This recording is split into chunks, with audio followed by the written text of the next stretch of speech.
Reka nsubire ndaguhe ikaze inshuti munywanyi wacu ndaguhe mwiriwe canke mwaramutse bivanye naho muherereye kuri mwe mwese mumviriza amakuru n'ibiganiro dutambutsa kuri imbonesha kuri yacu ari nayo yanyu ya Burundi News TV. Ndaguhaye ikaze inshuti munywanyi wacu kuri wewe wumviriza aya makuru yacu herereye nga mu gihugu cacu c'u Burundi, abatwumviriza muherereye irya nino mu karere k'ibiyaga binini. Reka ndaguhe ikaze inshuti munywanyi wacu kuri wewe wumviriza aya makuru yacu herereye irya nino ku migabane y'amakungu ya kure. Ndabaye ikaze abatwumviriza muri mu bisata bitandukanye vy'igihugu c'u Burundi, abari muri Muramvya, abari mu Kirundo, abari Igitega, na mwese muherereye mu bisata bitandukanye vy'igihugu, turabaye ikaze muri aya makuru akomeye cane hejeje kudushikira. Ndabwira ukuri, umukuru w'igihugu Nyenicubahiro General Major Evariste Ndayishimiye nubwo aremvye ahejeje gufata ingingo ikomeye cane. Burya umukuru w'igihugu Nyenicubahiro General Major Evariste Ndayishimiye uko yahora bishikiriza n'intare koko. Amakuru ateye ubwo umukuru w'igihugu Nyenicubahiro General Major Evariste Ndayishimiye nyuma y'ingingo afashe giturumbuka turayagaruka ko mw'idonido ry'amakuru akomeye cane tugira ngo tubashitse ko muri ibi biganiro dutambutsa kuri imbonesha kure yacu ari nayo yanyu ya Burundi News TV. Reka nsubire ndagukengurukire cane inshuti munywanyi kuri wewe wahejeje gupyonda ijambo sabone. Kuba tarabikora aka niko karyo ndagusaba manuke musi iyi video urabanditse ijambo sabone upyonde ko uraca urabona ari akazo jyanaho nyine upyonde ko, hama tuje turabana amakuru n'ibiganiro dutambutsa kuri Burundi News TV.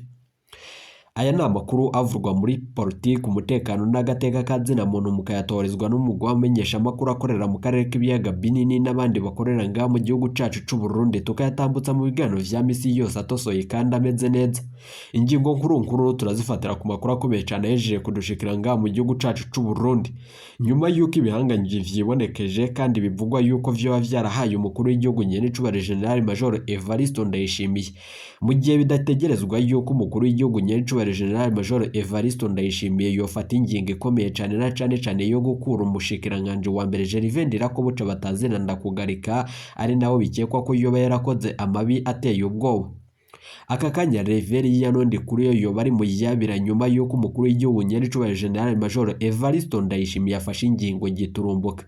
Inderetsi za Reverien Ndikuriyo n'ibindi bihanganye mu biro vy'umukuru w'igihugu aka kanya zifatiwe ingingo ikomeye cane. Ingingo ifashwe kandi igaterwa ko umukono n'umukuru w'igihugu Nyenicubahiro General Major Evariste Ndayishimiye nyuma yuko yihanganiye ibi bihanganye mu bikorwa bitandukanye.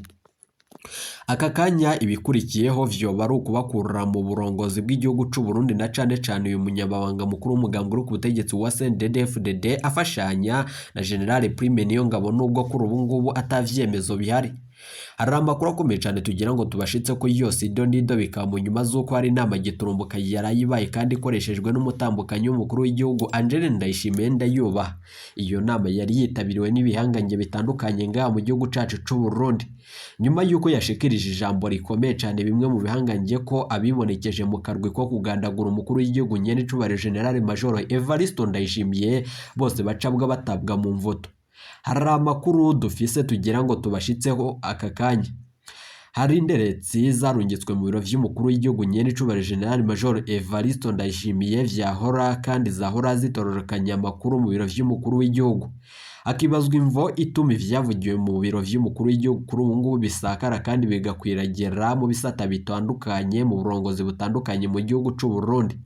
Aka kanya umukuru w'igihugu Nyenicubahiro General Major Evariste Ndayishimiye aherereye yahejeje gufata ingingo ikomeye cane na cane k'amagara yiwe ageramiwe. Bikavurwa yuko yoba afashe ingingo giturumbuka turi bugaruke ko muri aya makuru akomeye cane adushikiye. Niyihe ngingo umukuru w'igihugu Nyenicubahiro yoba itumye afata umugambi ukomeye cane wo kurungika igipolisi mu bisata bitandukanye guhiga ibihanganye? Reka turabigaruka ko muri aya makuru akomeye cane biravugwa yuko hari ababa binyegeje muri iyi nyubako yegereye nga. Amakuru adushikira mu nyubako iri Igitega kuri ubu ngo bihejeje gukomera cane na cane ko harungitswe abapolisi n'abasirikare baturuka mu makamba atandukanye.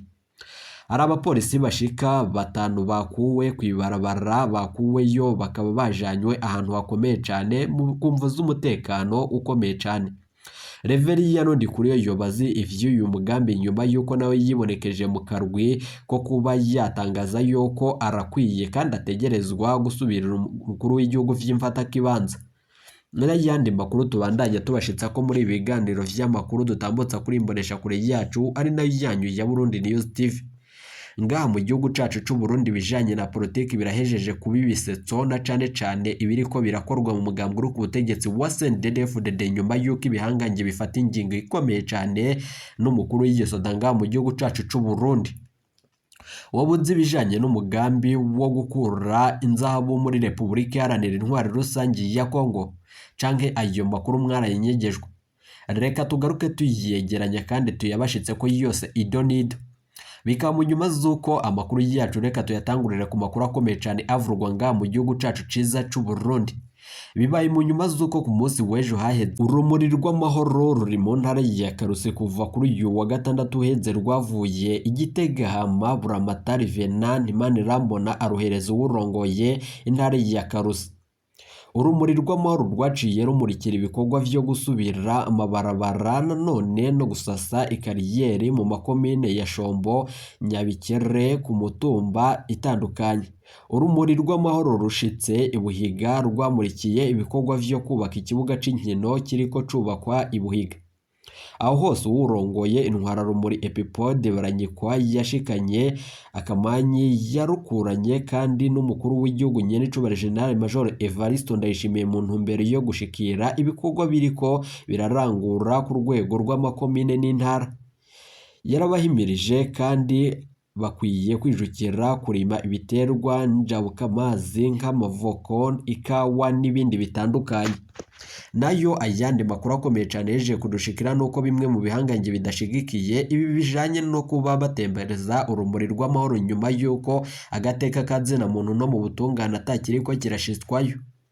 Reka amakuru yacu tuyabandanirize ku makuru akomeye cyane avurwa ngaha mu gihugu cacu c'u Burundi. Kuri ubu amasoko atandukanye yagirijwe mu vy'ubutunzi. Kubera amasoko atandukanye hari umutama yagirijwe mu vy'ubutunzi musitanteri wa komine Nyabihanga mu ntara ya Mwaro asabirwa guhagarikwa vyihuta muri ayo mabanga. Ni kuzihe mvo? Reka tubigaruke ko vyose idonido kuri Burundi News TV.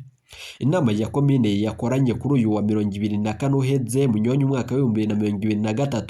Mu nama idasanzwe mu cegeranyo cayo isaba ko musitanteri wa komine Nyabihanga y'intara ya Mwaro Gerard Nizigimana yo kurugwa vyihuta muri ayo mabanga. Ni kuzihe mvo? Bimwe mu vyo yagirizwa harimo gukoresha impapuro z'uruyere kw'izina rya komine, kunyuruza ubutunzi bwa komine, kunanirwa gutunganya ivy'intwaro kandi n'ubutunzi hamwe n'inyifata iteye ibangamira ubutunzi bwa komine Nyabihanga.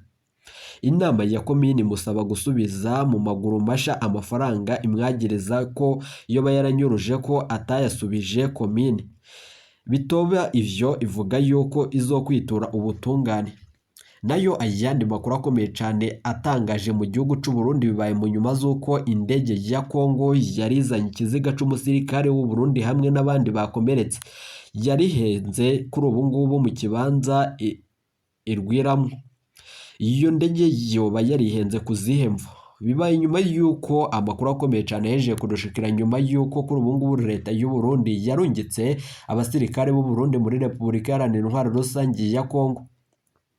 Bibaye mu nyuma z'uko kuri uyu wa gatanu uheze indege yo mu bwoko bwa kajugujugu ya Kongo yahora irwa ku kibuga ca gisirikare kiri mu ikambi ya Gakumbu yarizanye ikiziga c'umusirikare w'u Burundi hamwe n'abandi bakomerekeye mu ntambara.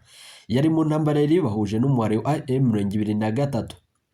Yaraguye habaye ukwikeka kandi igwa habaye ukwihenda ku kibuga c'indege citiriwe Melchior Ndadaye i Bujumbura.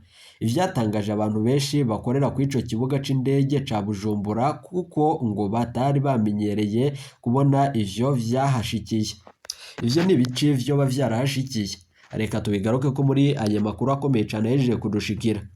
Iyo ndege ya gisivili ya kajugujugu ikaba yaje iva mu gihugu cibanyi ca leta yucuguye ku kibuga c'indege citiriwe Melchior Ndadaye i Bujumbura. Ari ku wa gatanu nk'indege kandi nk'igihe c'isaha 4 mu mutaga aho yarizanye isanduku irimo ikiziga c'umusirikari yiciwe ku rubuga rw'intambara hamwe n'abandi bakomeretse. Amakuru twahawe na bamwe mu bakorera ku ico kibuga c'indege i Bujumbura avuga ko abakozi b'amashirahamwe b'u Burundi Airline bafashije iyo ndege nanone baciye bashira iyo sanduku kuri kamwe mu twuma dufasha kunguruza ibintu. Amakuru adushikira rero nuko ibintu bihejeje gukomera cyane nyuma yuko ico kiziga kijanwa mu ikambi yahoze yitwa Gakumbu isanzwe ibikwamwo indege nanone z'intambara muri kino gihe ikaba yitwa Babu.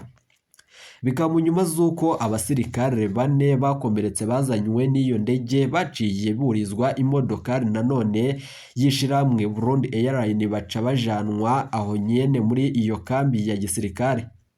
Amasoko yacu yibanga ava mu kibuga c'indege citiriwe Melchior Ndadaye i Bujumbura bandanya amenyesha ko iyo kajugujugu yahamaze umwanya muto maze ica iraguruka isubira iyo yaje iva.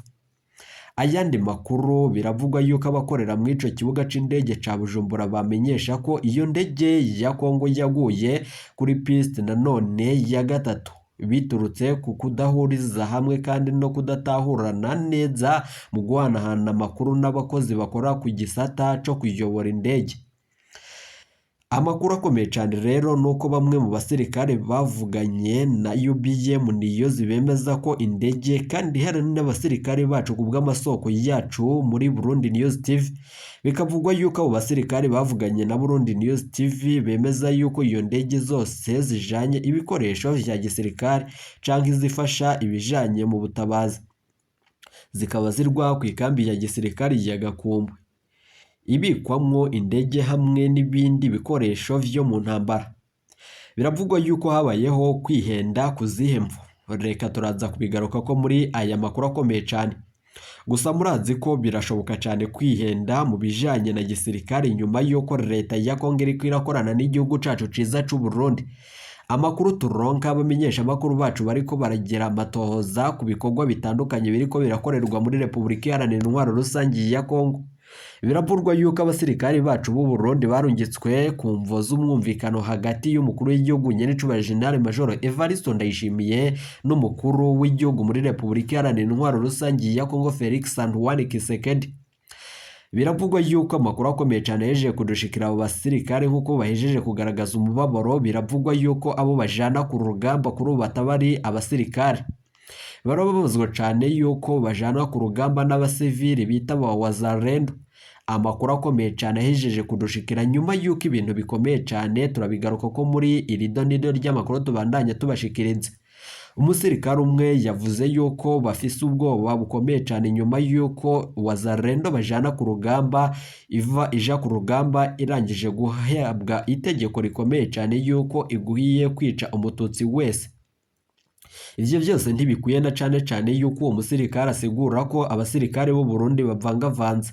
Bakaba bafise ubwoba ko Wazalendo yozogaruka ikica abasirikare b'u Burundi na cyane kari abasivile bakomeye cyane baba ariko barajana n'ingabo zacu ku rugamba. Ivyo byose ni inkuru tubategurira tukazoyibashitsa ko mu bigano vyacu vya misi yose idonido. Reka tugaruke ku makuru akomeye cyane nk'uko tubandanya tubibabwira mu mfunyo amakuru akomeye cyane abejeje kudushikira. Ibiriko birakogwa mu gihugu cacu c'u Burundi nakamaramaza nyuma yuko umukuru w'igihugu Nyenicubahiro General Major Evariste Ndayishimiye bikekwa ko yoba yarahawe ishano. Amakuru adushikiye na amakuru akomeye cyane tugira ngo yose tuyabashitse ko idonido bikaba mu nyuma z'uko kuri ubu ngubu bihangangiye Nyenicubahiro General Major Evariste Ndayishimiye n'ubwo amagara yiwe ageramiwe. Biravugwa yuko afashe ingingo ikomeye cyane tugira ngo tubashitse ko muri aya makuru akomeye cyane adushikira. Nyuma y'inama yabaye ku igenekerezo ry'ejo haheze umutambukanyi w'umukuru w'igihugu yararongoye iyo nama. Hafatiwemwo ingingo zikomeye cyane aho umushikiranganje wa mbere Gervais Ndirakobuca batazeranda kugarika yobazwa ibibazo agatangura kurya iminwa. Bikaboneka ko umushikiranganje wa mbere Gervais Ndirakobuca ivyo bigira bimushikire ari nk'ivyashikiye uwahoze ari umushikiranganje wa mbere General Guillaume Bunyoni. Iyo ni inkuru tubategurira tukayibashitsa ko yose mu makuru n'ibiganiro vyacu idonido. Biriko mu nyuma z'uko amakuru akomeye cyane kuri ubinderetsi za Reveriyano ndi kuri yo mu biro vy'umukuru w'igihugu kuri ubu ngubu zihejeje gufatirwa ingingo ikomeye cyane. Nazambonera kure mwumvirije z'inkoramabi kuri ubu zoba zigera zifatirwa ingingo ikomeye cyane nyuma yuko habonekeje umugambi ukomeye cyane udushikiye aka kanya tugira ngo tubashitse ko mu makuru yacu aza. Bikaba mu nyuma z'uko umukuru w'igihugu Nyenicubahiro General Major Evariste Ndayishimiye asohoye itangazo rivuga yuko imbonerakure n'abandi biyinkoye ku karwi k'umukuru w'igihugu kuri ubu ngubu baba bagira bafatirwa ingingo ikomeye cyane.